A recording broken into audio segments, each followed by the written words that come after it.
Hello দর্শক শ্রোতা, আসসালামু আলাইকুম। আশা করি সকলেই ভালো আছেন। দর্শক শ্রোতা, আজকের ভিডিওতে আমি আপনাদেরকে শেখাবো কিভাবে আপনি আপনার মোবাইল ফোনে থাকা অতিরিক্ত জিমেল অ্যাকাউন্টগুলোকে ডিলিট করবেন, সেটাও একদম প্রপার ওয়েতে। তো এই জন্য আমাদেরকে প্রথমেই চলে যেতে হবে আমাদের মোবাইল ফোন থেকে জিমেলের অফিসিয়াল যে অ্যাপসটা রয়েছে সেটাতে। তো আমরা সরাসরি জিমেলের অ্যাপসে চলে যাব। তারপর এখান থেকে আমরা উপরে কর্নারে কিন্তু দেখতে পাচ্ছি এইখানে আমাদের প্রোফাইল পিকচার রয়েছে। আমরা জাস্ট এটার উপরে একটা ক্লিক করব। ক্লিক করে দেওয়ার পরে ঠিক এরকম একটি ইন্টারফেস আমাদের সামনে থাকবে। এখান থেকে আমরা যেই জিমেলটাকে ডিলিট করতে চাই সেই জিমেলটাকে সিলেক্ট করে দেব। সিলেক্ট করে দেওয়ার পরে এবার আমরা পুনরায় আবার উপরে কর্নারে এখানে পেয়ে যাব আমাদের প্রোফাইল পিকচার, ক্লিক করব এটার উপরে। তারপরে আমরা এখান থেকে একটা অপশন দেখতে পাবো যেটা হলো ম্যানেজ ইউর গুগল অ্যাকাউন্ট নামক একটা অপশন রয়েছে। আমরা জাস্ট এটার উপরে একটা ক্লিক করব। ক্লিক করে দেওয়ার পরে একটু স্ক্রল করে নিচে যেতে হবে।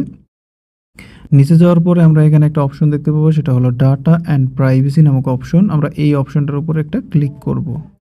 ক্লিক করে দিলাম। এরপরে আমরা একটা স্ক্রল করে নিচে যেতে থাকবো। আপনারাও আমার মতো ঠিক একইভাবে স্ক্রল করে নিচে যেতে থাকবেন। নিচে যাওয়ার পরে আপনারা এখানে পেয়ে যাবেন হচ্ছে এভাবে আপনারা একটা অপশন দেখতে পাবেন যেটা হলো ডিলিট ইউর গুগল অ্যাকাউন্ট নামক অপশন। এটার উপরে ক্লিক করবেন।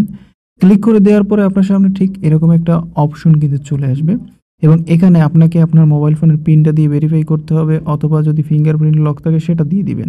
যদি প্রপারলি দিয়ে দেন তাহলে আপনার এই অ্যাকাউন্টটা ভেরিফাই হয়ে আপনার পিন বা প্যাটার্ন দেওয়ার পরে ভেরিফাই হয়ে নতুন একটা পেজ ঠিক এরকম জায়গায় নিয়ে আসবে।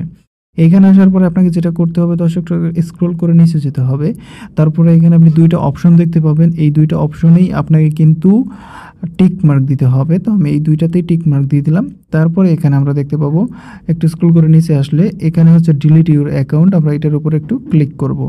ক্লিক করে দেওয়ার পরে আমাদের একটু ওয়েট করতে হবে। ওয়েট করার পরে এখানে কিন্তু তারা অপশনটা দেখাচ্ছে your Google account and all it's data has been deleted.